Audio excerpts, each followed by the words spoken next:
Okay, everybody, welcome back to another Torq Moto podcast. Obviously going out on Spotify, but also on... Oh, you forgot to mention that last one. Oh, sorry, I'm clapping my hands there because I'm excited. Excited. Spotify and YouTube. Obviously, if you're watching on YouTube. And where else you get your podcasts, apparently. Yeah, wherever else you get, you do your podding. I've heard we've had some nice compliments. People saying that we get them to work. Wops. They actually listen to us when they're going to work. I would imagine that would put you in for a bad day. I'd listen to the radio if it was me. But there you go.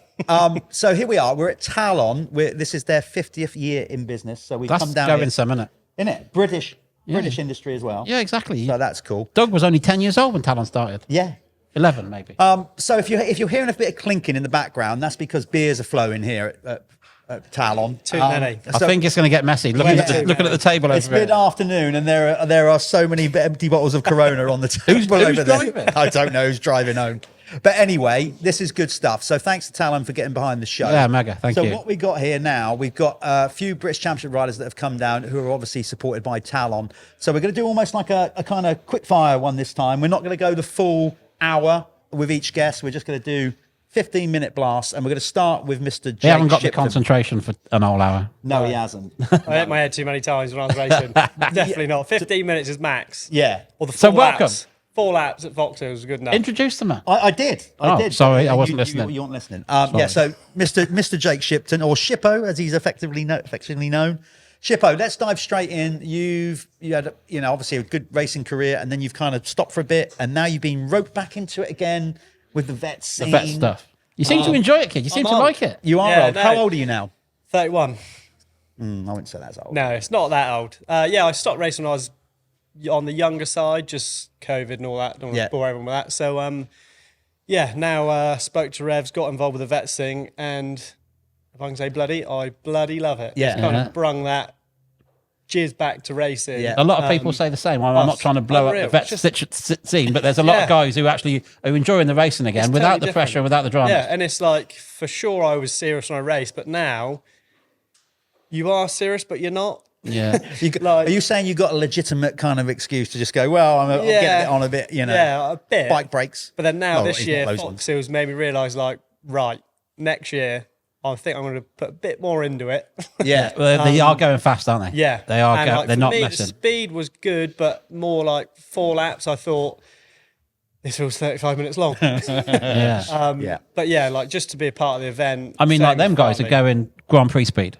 Yeah. I think they'd have held their own. Truly if you would have think- dropped them into a Grand Prix in '96 or whenever it was. You're not getting no one go quicker round that track than those boys now. That current British Championship riders, they are shifting round there, definitely. And what's it like riding an older bike? Because I mean, the bike's older than you. Well, no, it's not, but it's getting there. I mean, like it. They'll steel frame Yamahas are good, aren't they? I preferred it over the Alley. Well, hence why I rode that at Farley Castle. Yeah. Same bike, same everything. So I absolutely loved it. I even done like a day back to back Alley steel. Yeah. I still went to the steel. RV loves the steel frame. There's a bit of give to it or something. I don't know what it is. Like, I don't know what I never even rode 2 strokes that much. I went like, oh yeah, you ought to be the generation that lovely went Honda straight from 85 to 150s. Yeah. Straight to 250F. So I never had that 125. I seem to remember you doing a year on a 125. No, you I didn't, did you? 144 Lewis Trickett. You're supposed to be in the 125. Is that what you're saying? And I think I done 6 pistons. Oh, you will. Oh, yeah, I'm like- getting confused. Yeah, that last year in your youth, you was on a 250. Yeah, one and year. that's when Jamie Carpenter's dad had Maverick Racing. Yeah. Whereas like all the local lads on one team all looked the same. Yeah, I think I had a 144 for 3 months and just blew it to smithereens for no reason. I'm surprised that you haven't. No done more. reason. You weren't wringing its neck there. No, yeah, I definitely won. Back then, I don't think I was. But yeah, they were just going wrong every weekend. And the old man at the time kind of, bit of a sticky situation with work. So we kind of went, right, we can't afford to do this. Let's just go and buy a plain bog standard. And I think the ACU lowered the rule from 16 to 14. So I was a chubby little 14-year-old on a 250F KTM. I do remember, yeah. I'm surprised the old man didn't push you onto a 2-stroke earlier, though, because obviously he's, my old generation school. and all Yeah. that. And, But he's still giving it a go. Yeah, but I think it was more the wallet. After you've gone through 6. Mind you, what 5 year is this? Was it 08? I think they came out. So you thought the smart thing to do was to ride an 08 KTM 254 stroke? Yeah. Just trying to... I guess so, yeah. That was a smart move. You were thinking, this is the bike that ain't going to break on us. Yeah, true. But then we had Lewis Trickett, who was blowing Kawasaki's up. every weekend. Man, them first four strokes. I mean, they're marginally better now, but they were awful. You had a mixture of. I think Eldfield was like Swift Suzuki, top of like the Red Bull rookie kind of era. Well, that was a good era though, wasn't it? Because you had the Red Bull Pro National thing going on. Yeah, and there was a tight little group. You lot, Jackson Evans was involved with that. Bradley Louis Toombs. Yeah, it was a good. I feel like that was the last for me. It's a good generation. Same as what Doug said. We're all going to say that, but I feel like that era was like us chunking that schoolboy era was the. Like filming by the Red Bull guys were following us around every weekend. We had something similar to this. Yeah, it was like rock and roll. Oh, unreal! Like you felt like you it was the Dirt Rat series. Well, you was part of that. Yeah. I don't say that. It makes me feel so old. Yeah, it was good. And then pro moving up to pro. That's never straightforward. Now looking back on it, I think did you underestimate it? Shocked the system. Yeah, and I went from like really thinking Hollywood. Oh, team manager. Taking a call. Yeah, big sponsorship deal sort of there. I think you do, but then also you see that in the kids nowadays also. So I think it is just you, even though you don't think there's that step, my lap times, I'm going to be 5th. I think my first pro race, I was 31st. Yeah. And like, I was 6 seconds slower than I was there the year before, just being in that hustle and bustle. Yeah, just being beat. That is the like everyone does it. Yeah, lap times. All rookie riders go look, and then but it's been 4th, Dad. Yeah, would have been it. Yeah. Oh, great. And then you realise you're getting beat up. Oh yeah, I think I was 31st, and I'm not even exaggerating either. No. Hanging at my hoop after 20 minutes or 15 probably. And you're trying hard. Yeah. You're not messing about. No. And like you've kind of done the winter work, but then where we were like South Coast, we had 2 tracks, never rode sand in my life. Rogers Hill. Every Wednesday. That's pretty much it. Still now. Yeah. But yeah, good place. Danny's always helped me out. So, I don't think as a youth rider, you can never, to be honest, I think the only place that has it dialed is America. Yeah. Like I think the youngsters go from Loretta's straight away top 10. Like even in Europe, you don't really see that either. So, but I will say that Loretta's is a big deal for them. Yeah. There's a lot of kids who go Loretta's don't make it. No. A lot. Yeah, and they were supposed to. There's a lot of time program. Yeah. Already, aren't they? Before they turn pro. There's a lot of money thrown at those kids. Yeah. Who don't make it. For me, I think don't think I got any bike. I got a couple of sets of kit. Was digging holes.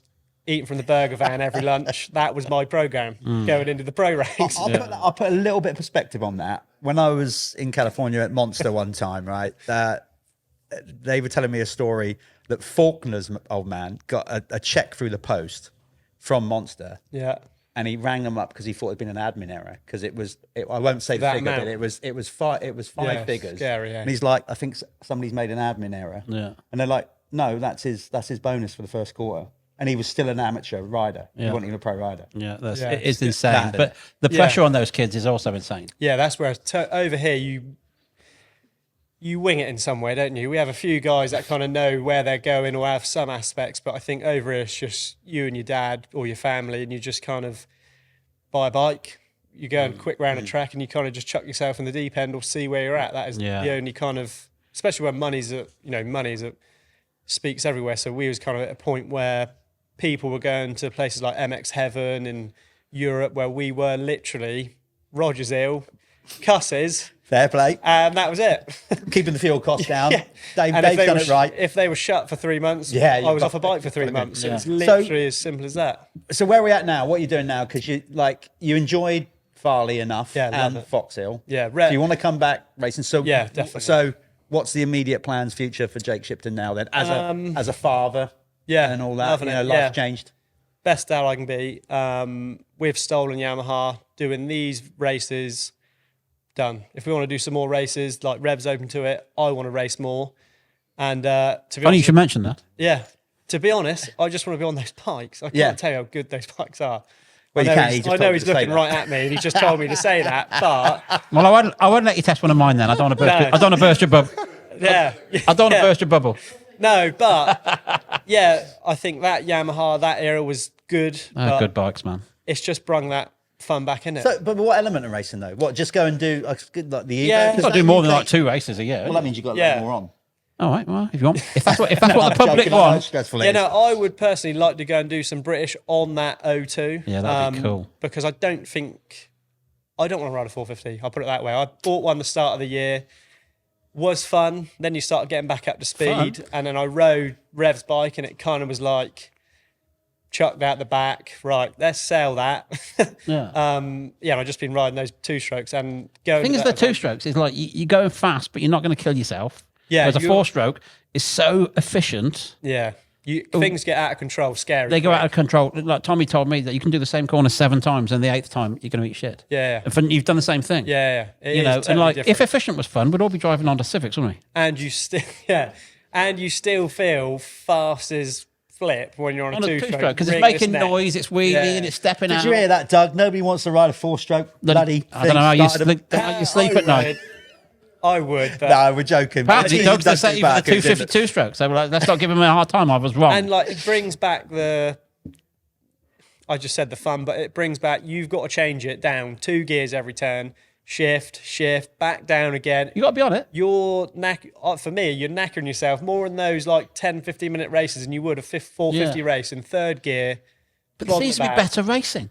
Oh, Farley, me and Sam, Like setting grown people up up, racing. like racing. To be fair, I come off the sofa. I thought, he still rides a bit, but I reckon I got him. He surprised me. Oh, he surprised a And lot of like people. with Sam Ando Sunford we're talking about. in Dessau, I looked up to, even though he's like not far from my age. He was young in Grand Prix current when I was like chubby in the Red Bull rookie. So I was like to be racing with him. Some good racing, wasn't it? But bloody hurt being to behind be him. fair like though, that. mate, you got the shot, you got the picture of coming round the second corner there, didn't you? Yeah. Hey, number 1 on the plate. I won't lie. You had to It was a fun race, but I did feel the pressure Haggis, being I number think. 1. Haggis Hartman took the picture. That Are you one gonna plate get gets heavy, doesn't it? Oh, Yeah. but I loved it. Like that's what I mean. That vibe was. I'd like to think I'd done it some justice. Like Oh, getting 100%. roasted last minute. Yeah, 100%. I was thereabouts. I'm Yeah, no thanks to Tommy Searle. gutted. Yeah, we didn't need Tommy. I'm Yeah, where's gutted. his commitment at, right? The last race, a whole Busy with the time, I nations. thought, that's it. It lasted for 3 turns, and I was on the ground coming from dead last again. So I thought, right, next year, I definitely want some Next more year, wins. Rodney. Next year, Rodney. Yeah, that's He's it. thinking next year. I'm not already there. You won't have me as a teammate next year, I can guarantee you that. I think we were comparing who had bad backs. I mate, tweaked mine after the first one. Don't know what I done. I think I was just sitting down way too much. No, it's age, mate. It's an old man thing. Once you go I got above the 20 30. years on you, and you're already complaining about a bad back. Yeah, Don't worry but about no, I absolutely loved it. Like now it's kind of. But You can see why people do like it, don't they? People, that era, there's something about it. yeah, I don't know what it. Well, the 2-stroke, the smell. In the morning, everyone's keen as mustard to get out there and warm their bikes up. Yeah. that is literally Just like the the sound vibe of you it. get. Yeah, the exactly. fact that your entry's paid for, you don't have to just That rock all up helps, and I ride suppose. back. I think that helps. The 5-star hotel, Rev that can was sell some, ideal. Rev Yeah. can sell some Mickey off No. BMX bikes to fund it. They're not going to do hotels again because the last year's VMXDN they couldn't find their way back to the hotel, so they. I think Stevie Palmer, So I think they've he's coming binned on a that off. sponsorship as our team. I think Yeah. we're getting some big campers next year. Nice. Good Yeah. stuff. Nice. Well, look, Shippo, Thank you. it's always a pleasure. We won't keep you any longer because we know you got toddler Dad duties, dad gotta duties go to get back, back. yeah. What do you gotta do? I was going to say you're going to rush off to the gym, but I should imagine you're not going to do that. No. Doesn't Not look like anytime it by the soon. reaction of the team over there. Don't need to do that anymore. Shippo, thanks for coming You're on. a star. Thank you very Thanks, much. mate. There you go. That's Jake Cheers. Shipton Thank coming you. in. As we said, this is going to be like a turnstile of guests. So you step out. Who we got Who next? else we got? Yeah, there you go. You. I can see. Let's bring a different element to motorcycling. I can see one of my longtime friends. Let's bring in Mr. Jamie Squibb. Come on in, Squibby. So Beer you- in hand. It's unusual to see you the right way up, It's kid. just like being at an Arena Cross after show, isn't it? Back with my manager. Yeah, back with manager. Let's talk about that then. Yeah, okay. Here he is. So- Jamie Squibb, welcome to the Torq Moto Show. Yes. So me and Jamie, well, we've known each other a long time. So I'll let you tell the story how we first became acquainted. Well, I think I was working in a scrapyard, You were. attempting to be a freestyler. Not much has changed, Jeff, let's be honest. But you've come on a bit. I'll give you that. You've improved a bit. But yeah, you rang me. I knew who you were because you were racing British Yeah. Championship motocross. Kind of a big deal, weren't you, Jeff? I had my Jeff was moment a there big for a little deal. while, yeah. I and had obviously hair and everything then. you were on the No, I animal didn't team. by then, actually. It was already gone. I couldn't tell you. Anyway, On the animal team. animals, yeah. So that's how it began. Animal wanted to sponsor a freestyle rider, Animal being a UK company. just down the road from you and Paul. That's what it was. So they asked me to, and I did a bit of research, and I thought, because I knew you raced a bit at that point. Little bits, yeah, You'd done a little bit, yeah. so I knew you as a bit as an up and coming racer down the southwest. That's, the good old that's southwest. very That's what I would optimistic. like to go back to. Yeah. Finish your thing, but I'd like to know how did you get into freestyle? You were racing schoolboys. Very little. So I was very fortunate. My mum and dad bought a small farm, like 25 acres. Fortunate, your mum and dad have minted. They gave you everything you wanted. Is that what you're saying? My dad was fixing cars on the weekend to make a mortgage. Okay, outside of okay. work, so Fair enough. it was scraping by, but very fortunate to have the land. Yes. So, and then by the age of 11, we had a little old 3-ton digger. So I'm 11 years old, just building jumps in the woods. Yeah. And I didn't massively love racing, and we couldn't really afford it anyway. Well, there's no such thing as freestyle back in then, was there? No, but I just loved jumping my bike. Okay. So when I was like at home, just jumping my bike, doing no footers and stuff, there was no dream of being a freestyler because freestyle motocross did not exist as a sport. The most you got close to freestyle was a no-hander over the finish line. Yeah. Which there might be a picture of in DBR. Yeah. You know, when you're 8 years old. Or heel clicker. That was like my radical. Yeah, but that was way later. Oh, was it? Yeah, think about heel clickers. That would have been like Wullerman in like 99. Yeah. So Ish. Yeah, it was. Yeah, and Metzger, obviously. 98, 99. 98, 99. That would have been Metzger and Wullerman. Yeah. But I'm going back to like 88, What year was, to 89. remind me, what year was this? I can't remember even what year we spoke. Was it 2001. Was it? Oh my God, Yep. I thought it was earlier than Because you got me the sponsorship off Animal and they paid me some money and I was working in the scrapyard and that was with the money I'd saved working and the sponsorship money and selling my old bike, I was able to get my first ever brand new bike ever in 2001. That was my first ever new bike. And you have not Up looked until back then, I since. was like on old kind of nuggets that we could afford. Some freestylers, though, or most of them, I should imagine. But let's say Talon, for example, he was just talking about the new sprocket that they're going to be bringing out. By the time this comes out, that might even be. It's weird looking. It's cool. You've already been speaking to them about that, but from a freestyle point of view, I mean, you guys don't go that's through good. it. I mean, you're going to have one That sprocket sprocket will that's going to last you for 2 years. 10 years. Yeah. I think if that triples the wear, that sprocket will probably see out my career. I must admit, the old sold yourself short that's there, all Jay. they're doing. Isn't it? Damn it, I should have asked for two. He's come in to negotiate his deal today, and he's going away with two I sprockets. dropped the ball there on camera. What was I thinking? But I mean, the longevity, I still think it's nuts, but then we all do, like different disciplines. You've come from riding motocross. I still watch freestyle and think, okay, I appreciate the effort and skill involved, but I don't, motocross I still think is safer. I still see what you guys do, particularly at arena cross on that wooden ramp. And I it's think, gnarly. mate, if I've seen enough down the last 10 years of doing arena cross. different Even this year dangers. just gone, when you nearly hit the bloody rafters, when you was whipping and Well, that's management. That's stage management. That was nothing so to do with they had me. the finished banner hanging down from the roof, and he's literally whipping it. And well, you actually told me you're going to try and hit it, which I thought was insane. Like, Yeah. that gets caught up in your wheel. Yeah. And you were so close to the rafters. that was close. And we have had gnarly situations with roof heights. And Yeah. That freestyle thing, I've always said, if you don't respect it, go and see it.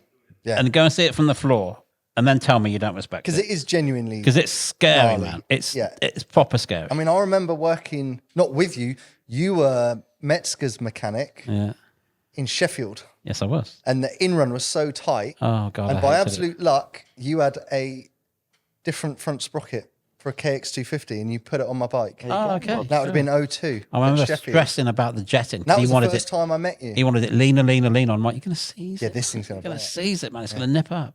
Yeah. That's what he wanted. Do you remember that? I do remember that, yeah. A couple of beers after, didn't we? And then Well, that's just common practice. I think it started off with a few beers. I'm not now. sure where it ended. But that Mid-afternoon. was also, I used to go there with Mike Jones. There were some big nights. Yeah. Well, he was there as well.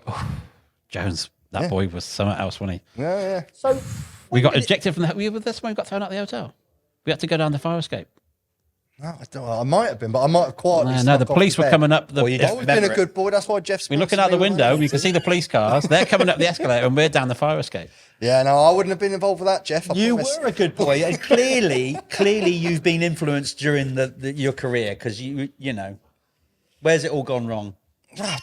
Hang on a minute. No, I'm joking. I meant this in a nice way. How old are you now, Jamie? I'm 42 years old. And you're still looking... You're like the next Mike Brown. You're just looking like a kid on the bike. You're still looking good. Yeah, well, But there's more to it than that in there, because you have to, you guys, when you're going to do a show, particularly the Arena Cross show, sometimes before the show starts, I get in there and suddenly it's like, 80s breakfast TV. They're all in there doing their stretches and everything. Oh yeah, don't just think you've got to keep yourself Supple. in genuine you shape. could be fooled as he into holds a thinking beer I'm in not his very hand. You were an athlete. yeah, but But you let's do. let's go easy. No, honestly, at this point, like 42 is Yeah. kinda- Doing well. It's extended your career but massively, but Yeah. also you've But got... it's muscle memory. But you bring your own equipment now. You do lots of shows. I know so you Arena Cross, you show up and do the jumps, but you've got your own truck Yeah, with so the ramps, and you go and do how many shows a year do you do? I probably do 40 to 45 events a year. So £100 a show. That's pretty impressive. It's good earner, isn't it? Good earner. next year, I'm shopping at Marks and Spencer's. Yeah. He's Waitrose guy. No, but kind of like April to September. Yeah. In the UK, I run my own ramps. And what kind of shows? Like all sorts, music agricultural festivals, stuff. I should finish maybe- that sentence. Yeah, like literally all sorts. But you kind of laugh, but that's why I think Ross Burridge sees the value in what I do with Kawasaki. absolutely. Because if I go and do a county show, I think it was New Forest and Hampshire show, it's 30,000 people a day for 3 days. And it only takes a few people to buy a bike. And that's no offence, but that's better numbers than the British Championship motocross, 30,000 a day for 3 days. I thought British Championship were doing better than that. You need more fingers to count. Got the wrong decimal point on there, and you get.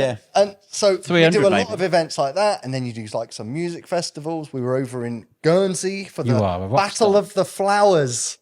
Yeah, What? and we did a freestyle show, and then all these massive, I don't know what you call them, like carts, lorries, tractors, trailers, all these flowers lit up at night going around. And 20 minutes previously, I was doing some backflips. Over. And you're like, this, I'll tell you what, whatever. though. So Exactly. this is Yeah, another- the sun was shining. If you're there was paying the bill, yeah, that's they all right. paid me in full. I'm happy. Good man. But like everything, innit? It's Got ramps, will jump. Hey, Yeah, but then we'll you're jump the for one food. thing. They haven't got to provide nothing. They just Yes. pay you £100. Yeah. You show up. You put it upside down a couple of times. Yeah. So that's what I do kind of April to September. That's the bread and butter. And then like Just from drink now the rest to- of the time. What? No, so from That's now water till in March is we go indoors, which yeah, yeah.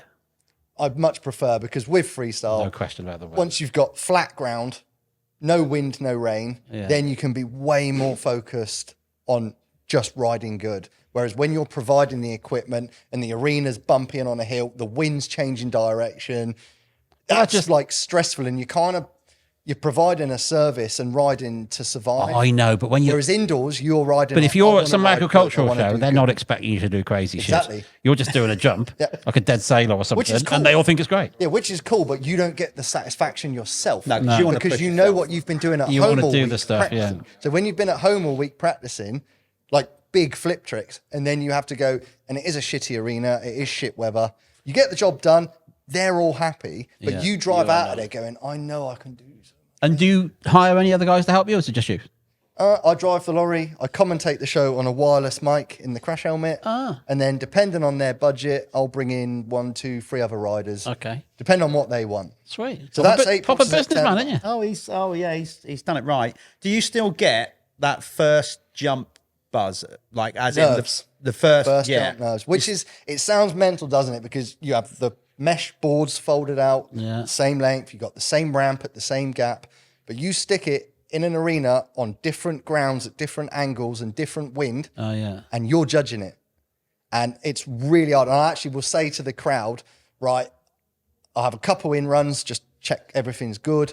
And then I'm like, and I actually say on the mic, I go, right, I'm just going to shut up for a minute because I just need to concentrate and jump this. I'm So- just going to shut up while my arse is in my mouth. Yeah, exactly. And it sounds ridiculous, doesn't it? Because you're like, well, dude, it's the same ramp at the same gap. know. Like, what are you on about? How hard can it but be? the variables Yeah. in weather and angles of the ground that the equipment sat on, Yeah. and obviously the power of a 450. Go wrong It's quick. like, and obviously, yeah, you know how to ride a bike, you know. But man, to jump to a mobile landing, you only got to touch that throttle a crack, and you're like, You've overjumped like it. that knuckles disappearing, the sweet spot's going. I must admit, when I was at OGO in Salt Lake City, and Andy Bell tried to get me to do a ramp.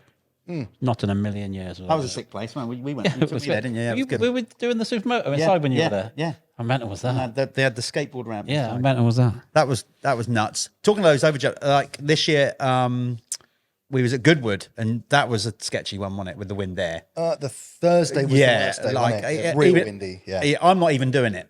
And I'm genuinely can feeling see nervous the for these bikes guys. I'm like, flying. fair play to Yeah, them.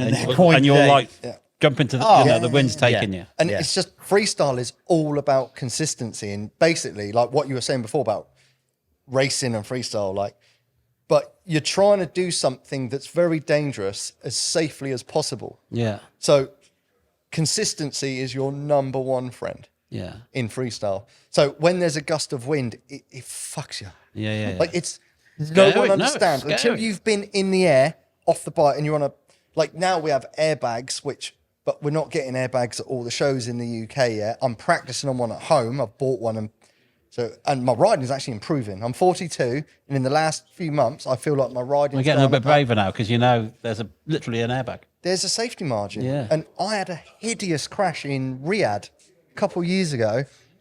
It was Where's Riyadh? Saudi Arabia. We were doing a show for Cirque du Soleil, and it's for the opening ceremony of the horse racing season. But it was 48 degrees in the afternoon, and their fuel is 92 octane. So my bike, which is like 10 hours old, which for a freestyle bike is basically run in. Yeah. My bike was running like a bag of shit. Red hot, well, like I say, and you're at high altitude. And four-strokes cope well with this stuff. I know you don't want to hear it. I'm big enough at four-stroke, and I apologise. But, 1,000 pardons. No, knock yourself out. The bike was warm. We're doing laps, and they were just timing us on a stopwatch because we had to go around the back of the stage, hit the other ramp, round the back of that stage. So they just wanted to know how many jumps are we going to do to the song in this section of the show. So I'm just hit the ramp, seat bounce it, tap the back brake, and my engine just went, but. And I went into a front flip. And when I say a front flip, I ain't even kidding. I stepped out over the bars. I was so high where I seat bounced it. I didn't even bend my knees to eject out the front. And the bike did a full-on front flip. Should have stayed on. I was so high. And that was to an airbag, though. Still. I got unlucky because the bike bounced and the back wheel caught me in like the liver and kidney. Oh, no.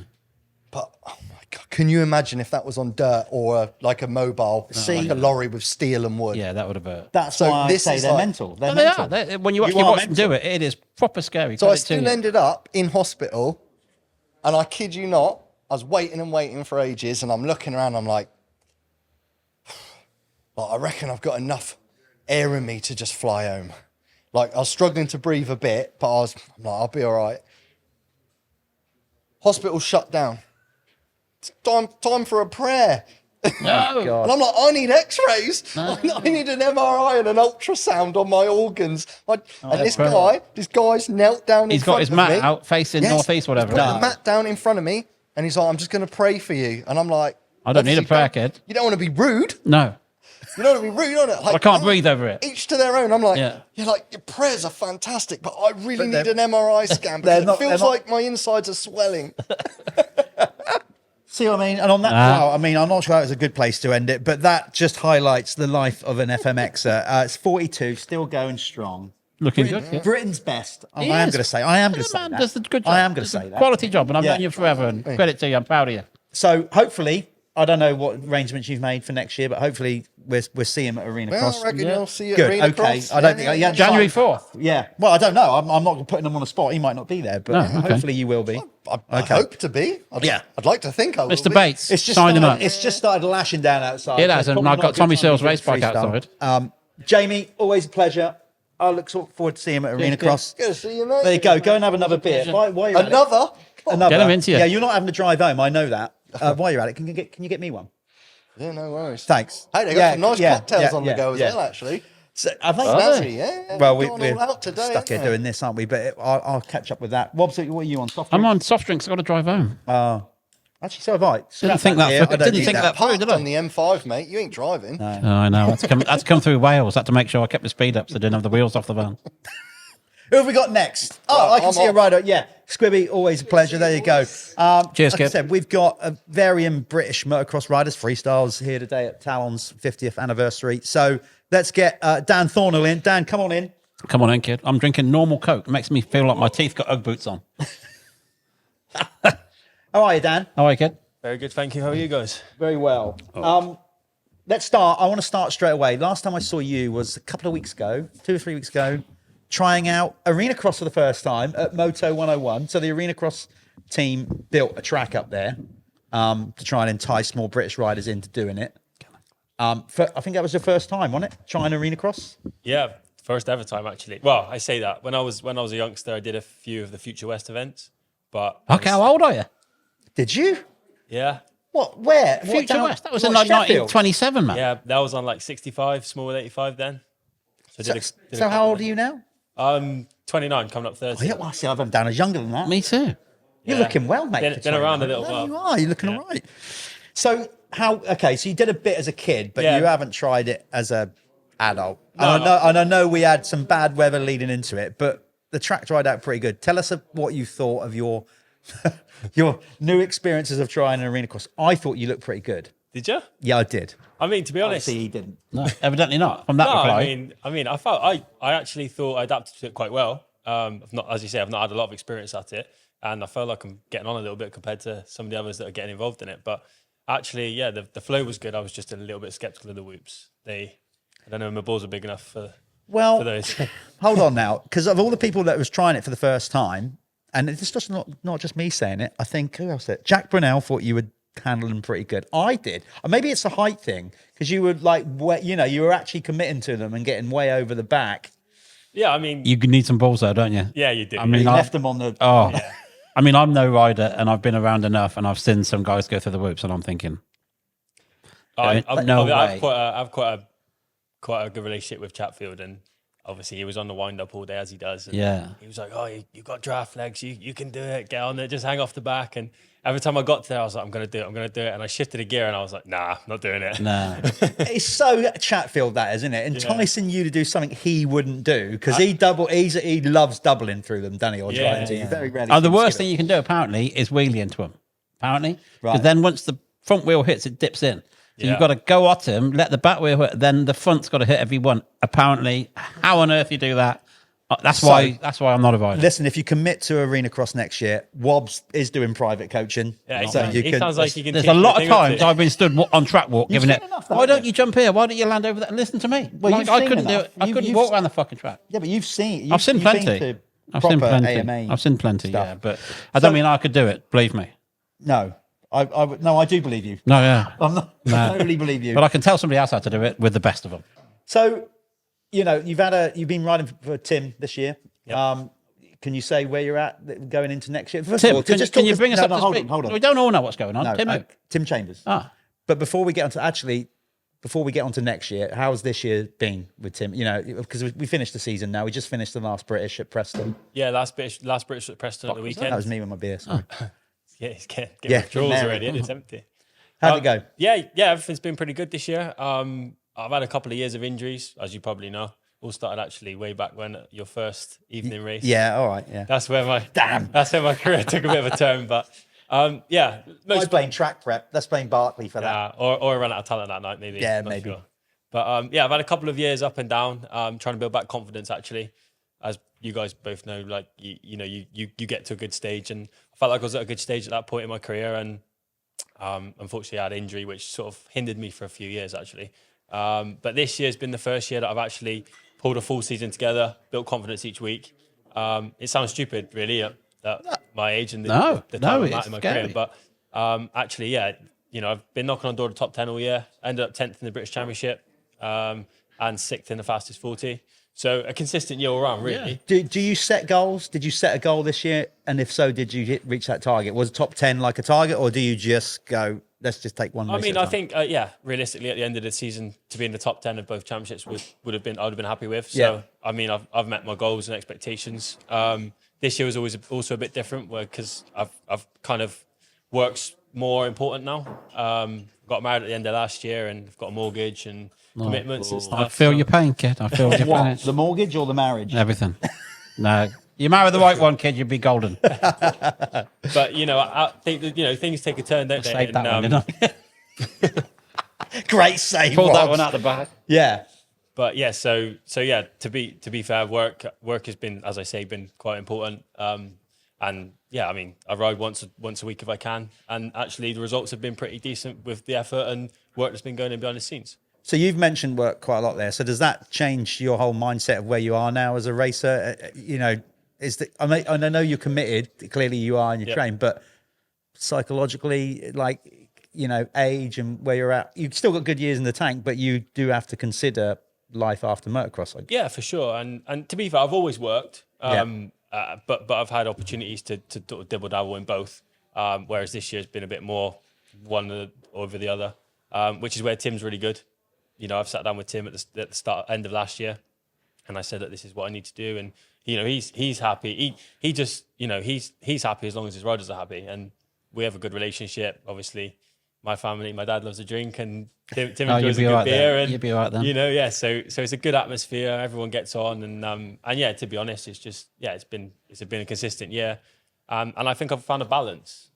That's the key thing. And Tim understands it. Like you said, he's been around enough to know, and he does, exactly. He wants the right riders that are a nice fit for the team as well. So from the outside looking in, it looks like it's been one of your better years. Yeah, and a lot of people have said that to me actually, and it's funny because although I felt like I've maybe taken a bit of not a step back, but kind of a different approach as such, I feel like I've gained a lot more in myself and worked out what is more important to achieve more, and I feel like there's still a bit more in the tank. Cool.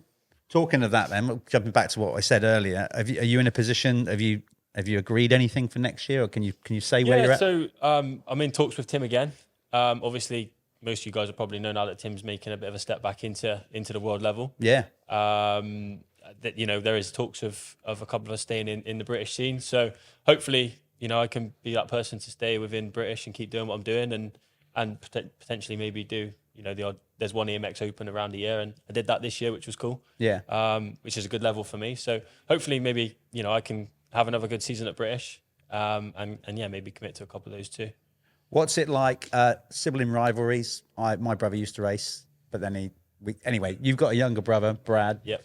How does that dynamic work coming up through? I mean, I know he's not racing at your level, but still, I've always see him out there, encouraging you, proper. It seems a real tight bond. Yeah, for sure. Well, my whole family's a tight bond, really. We don't come from a massive background, so for us to be where I am today, it's taken a lot of commitment for not just myself, but everybody. Yeah. And yeah, that's where my bond with my brother comes from, actually. He gives up his weekends to come and spanner for me, because obviously, mechanics, things like that cost money. So he's always give up his weekends to come and make sure I'm good. And I think half the time he's riding the race with me, and we've got a good relationship. We both think the same, and that's how it works, really. But cool. Yeah, so it's good. What as we said, so you arena cross, you're not in a position whether you. At the minute, I'm not really sure. Wait I'm more details. Still, yeah. Don't quite know how things are going to work out, but I must admit I did really enjoy it. Yeah. I'd like to do a bit more practice, so of course that will obviously weigh on what goes on. But yeah, I mean, well, I've got some news for you. Hot off the press, they're going to be building an arena cross track down at Red Sand, actually. All right. Yeah. So you exact replica again of one of the venues that we're going to. So when you can get a bit of practice in down there. So I see you rocking the VMXDN logo there, Ken. Yeah, well, that's what I was going to go on to, actually. Half the reason I'm here today, I'm here with the Dirtworks guys. Yeah. Obviously, they gave me a good opportunity this year, which, as I said, about having a balance of everything. Yeah. Tim was cool to let me have a race on the older bikes, and how'd you like it? I loved it. Yeah. Ben and Fionn from Dirtworks, they do a good bike. They build a good bike. They do a good bike, yeah. in fairness. When I got to the race, I actually felt a bit like I was letting the side down, because I hadn't done enough time on the bike. They've been pestering me come and ride, but with balancing everything. The only thing is you can't ride them too much, because they don't like it, them old things. You can't just keep riding them. I must admit, We're not all got the budget Revs has got to keep throwing money at these Well, things. exactly, yeah. I need to start selling Mickey BMX bikes, I think. But unfortunately, the weather was bad, wasn't it? Saturday? Yes, it was, yes. And I double entered, so I rode two bikes. You had it full. You had a full day I rode the Sunday. Ultra Evo, which was first out, so I took the mud. Was just before you go, hold that thought. But was that your first time doing it this year? Yeah, so he's keen, wasn't he? He was all He keen. dived in, didn't he? Yeah, he was like, I can do. It's that. a big do, though, isn't it? He's fitting up to It's do cool with that many people, and they're that into it, and it's a good vibe, isn't it? Do you know, I was supposed to race the year before, but unfortunately got injured. So I still came to watch and enjoyed the event, beer tent, and the atmosphere. You know, it's fun, though, isn't it? It's a really, good really time. good. Yeah. And it was such a buzz to watch, and I was like, man, I need to ride this. Yeah. And then they gave me an opportunity again this year. And they said, oh, do you want to do 2 classes? And I was like, yeah, why not? They're only short races. That sounds great, doesn't it, when you're But, signing up, but not so funny on the day. Do you know, the worst thing I found about the day was the Evo class, the Ultra Evo class was first, then the national team race was 4th. Yeah. But I didn't realise that the guys get there like 2 races before to get out first.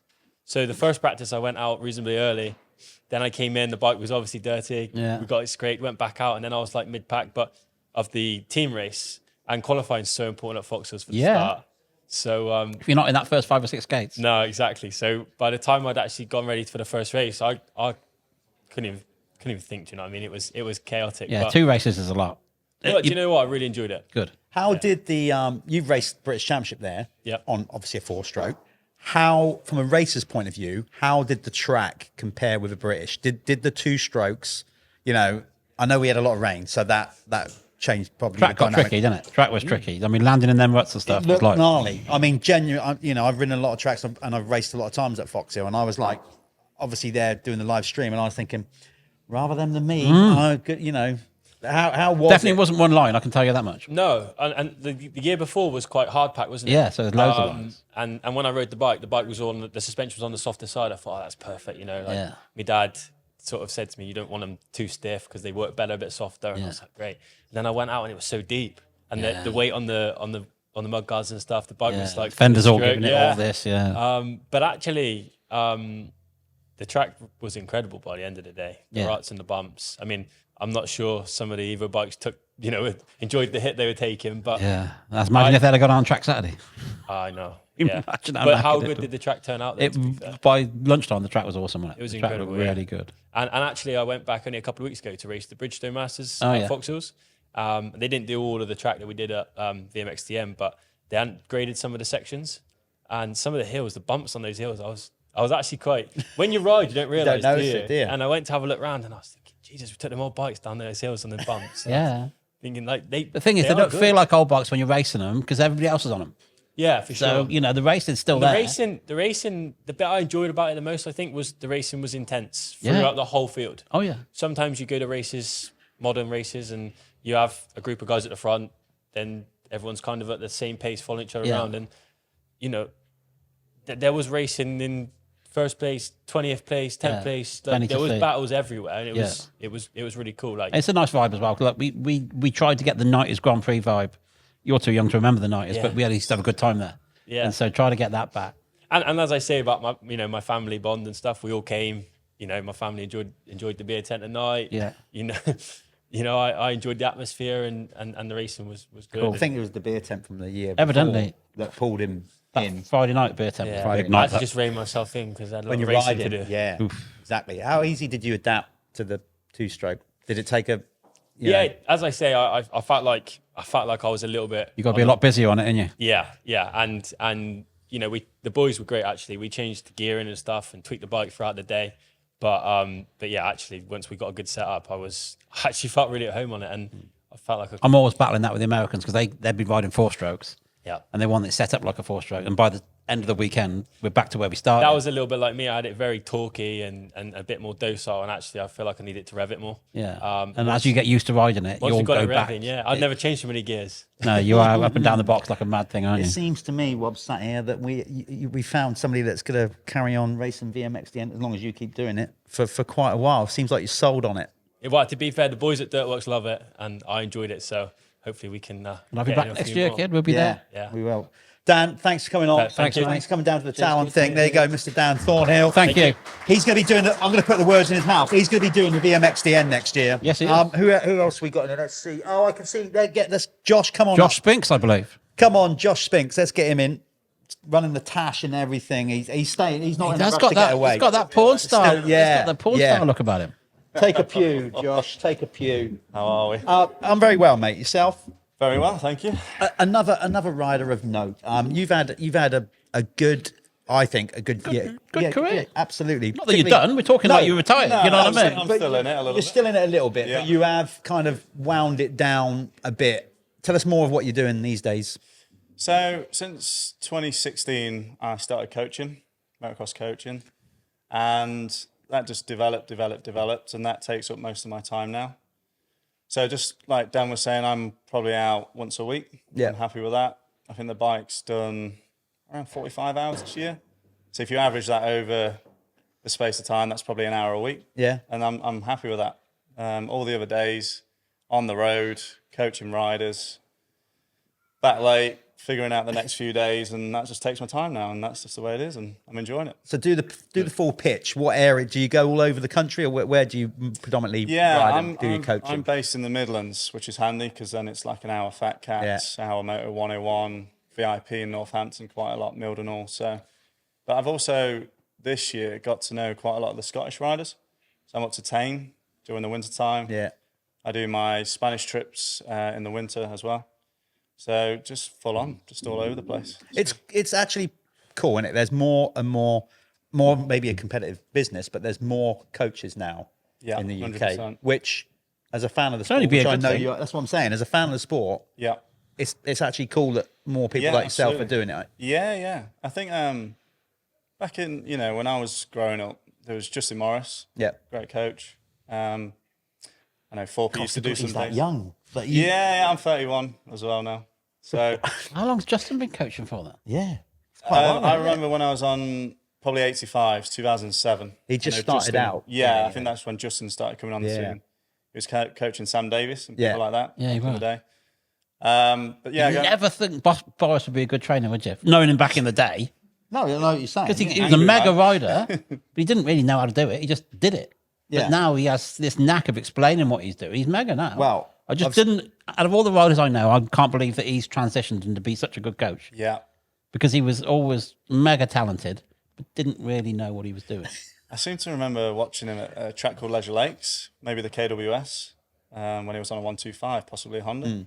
I seem to remember him being a good sand rider, actually. Yeah. But I think Boris. we're Boris. going to get Justin Boris on. was fast anyway, around aren't we? Foxhill. Yeah. My God, he Oh, was fast yeah, around Foxhill. yeah. He was Until always, he landed on that TV tower. Do you remember that? Yeah, time? nice. Yeah, that was. Yeah, I do remember that. It On was a mugger, TM, wasn't wasn't it? he? Yeah. Yeah. He would. But Justin, I think we're going to get him on. Yes, we actually, are, on yeah. for the full podcast. But yeah, but I remember Justin sort of loosely telling me that he's looked back on his career and realised the kind of errors that he made. So then that he can put that into the coaching. Mm-hmm. Is that a similar vibe with what? 100%, yeah. I didn't have any coaching when I was younger. Yeah. Nothing at all. My dad was a semi-decent rider himself, did a bit of endurance, stuff like that. But I feel like what helps me with coaching is I did so much wrong all the way through and I had to figure it out from the mistakes. We can end up working harder and actually getting Yeah, not working smart. And, yeah, that's it. I working think I just going made backwards. so many areas in my career, early stages, that I could just figure it out a little bit from there and figure out what works and I can pass that forwards. Yeah. I think that's what helps me as a coach, yeah. So when you were coming through, again, we all start this journey and we start it as a bit of fun and then some of us, we get good and then we got aspirations. When did that whole thing of you wanting to become a pro rider, can you look back and kind of pinpoint that moment? I think by 2005, I managed to win. The BSMA Nationals was quite a big thing back then. Yeah. Now it's not really looked Doesn't on seem much, to be. is The it? schoolboy seems to No. have like splintered so much. That's right. You don't even know who's winning it anymore. That's it. It's just used to be like the champion of champions, BSMA. Yeah. It's a big deal. BSMA was a big deal, and I managed to wrap up a championship on the small wheel in 2005, and that's when.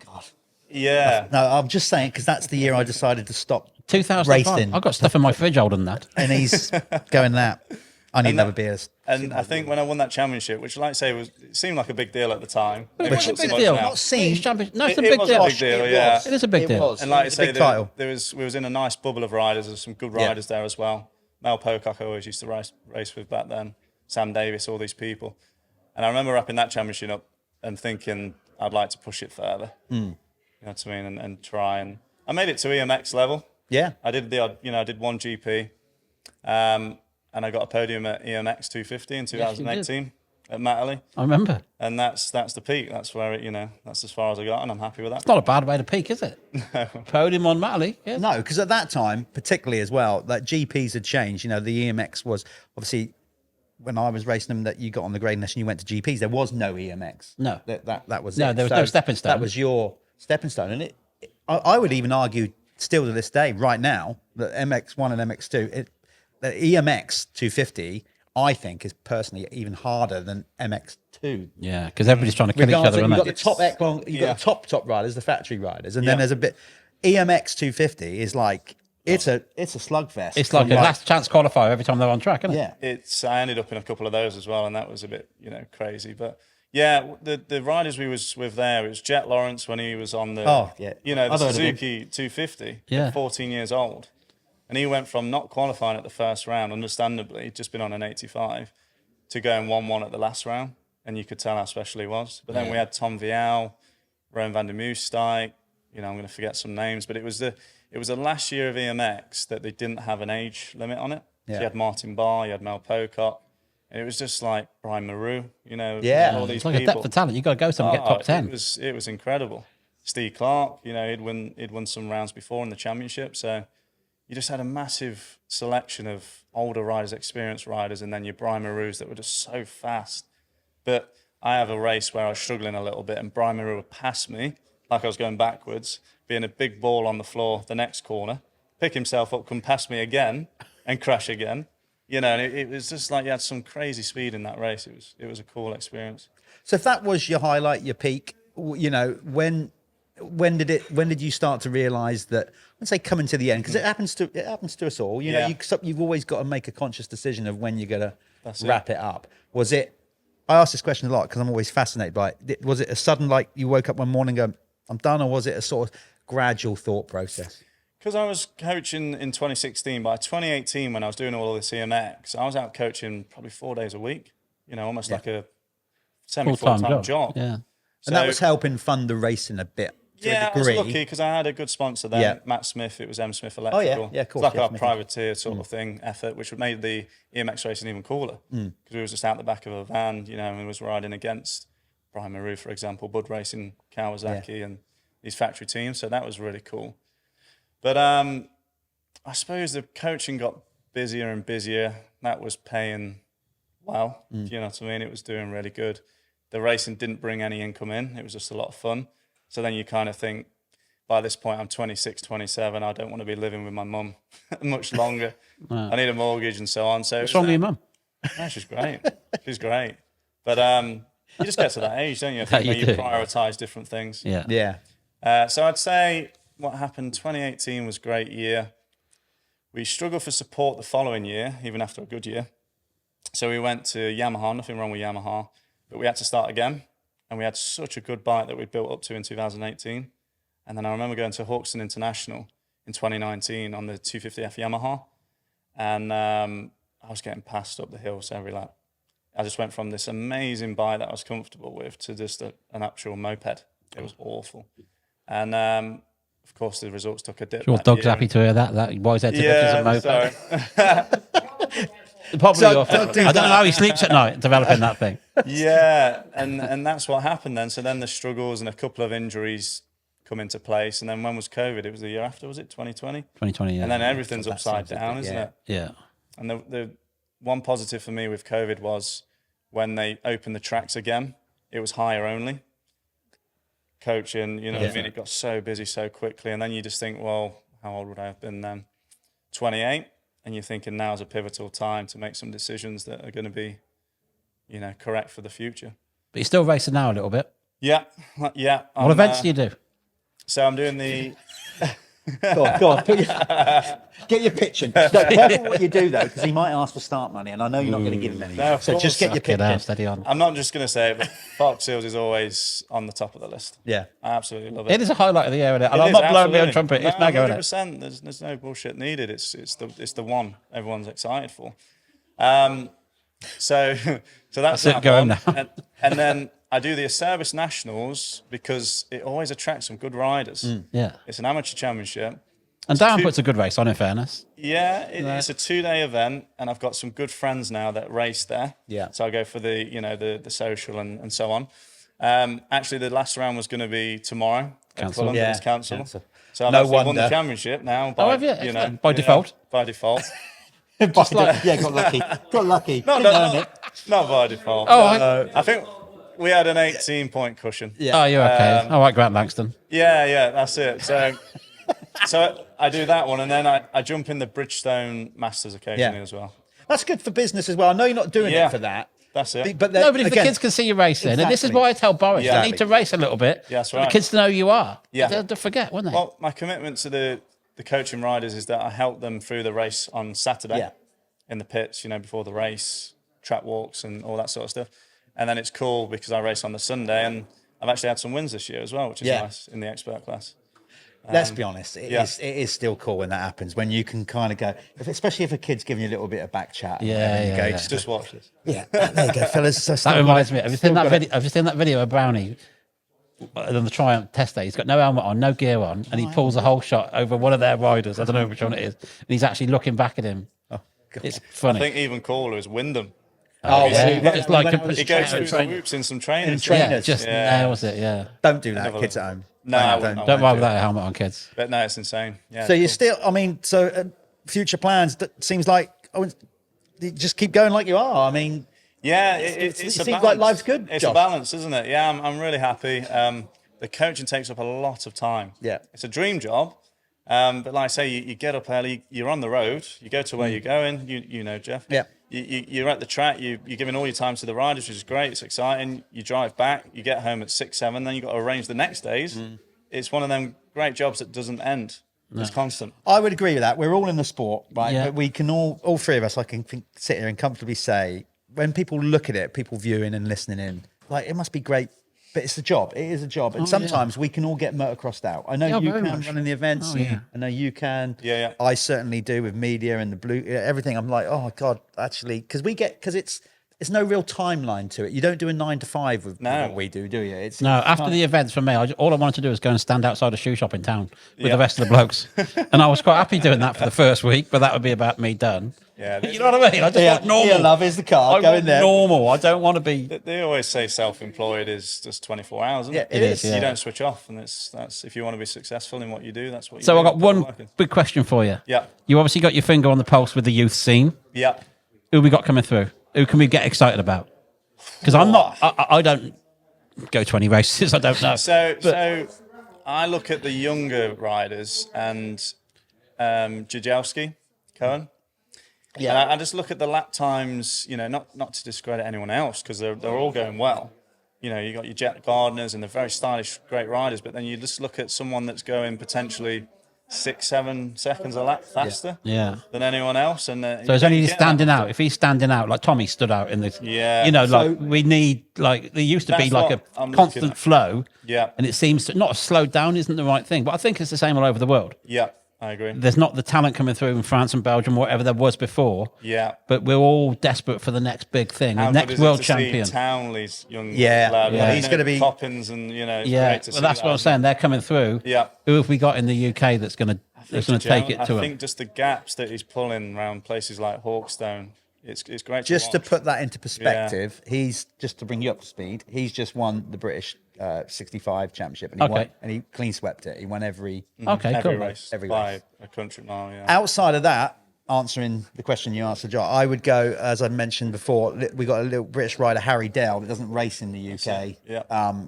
Harry's going to be. He already is exceptional. Okay, so remember that name. Yeah, no, I'm excited. Absolutely, but we have got some good talent. 100%. And it's the same as anything in it. Like we need to. I think we've had some barren years. I don't mean with regard to the riders. I meant the sport and the politics and cost of living and COVID and everything in the UK. I don't know if you feel it, but coming out of this year, going into 25, there's a bit of a buzz going around at the minute. I think that a lot of changing. Isn't there, for the British Championship, the British Youth ACU Championship. Yeah. The service is continuing to be strong. Colin's obviously done a good job with the Bridgestone and now going to be running the youth. So for me, it feels like we're in a good place going into 25. Yeah. I think we reached a point, we could talk all day about this, but we reached a point where a change needed to happen in certain things. And that change is happening. So that's good news for everyone involved, I believe. Yeah. And you think the British Championship's going to be in a good place going forward? I personally do. Yeah, I agree. I think that the changes made. We're going to go back to, from what I'm led to believe, this is unofficial, but I think we're going to go back to an MX1 and MX2 class at the British with a 125 class that mirrors the EMX, the same age category. Cool. And then the youth classes are going to go back to not being part of the adult British and have a separate youth championship again, and 2-day meetings, so we can put some real emphasis on there. Yeah, we just need to work on getting the talent through, because we were such a powerhouse for years and years, and it seems like there's got to be some talent. There's got to be, there's a good scene. There's a lot of support out there. There's a lot of, and we're all clambering for the next world champion. Well, we got enough. That's why I'm asking, because I don't go, and if you see it, then you'll be like, this kid's special. Yeah, and this kid potentially will be. You know, We've that's got what we want to. Great coaches in the UK, and I'm not. I know it's always 100%. awkward to get Really praise good. when blowing smoke and all that, but again, so thanks for watching. Like and subscribe, and we'll be back as soon as we can with some more Torq Moto podcasts. Perfect. Thank you. See you soon.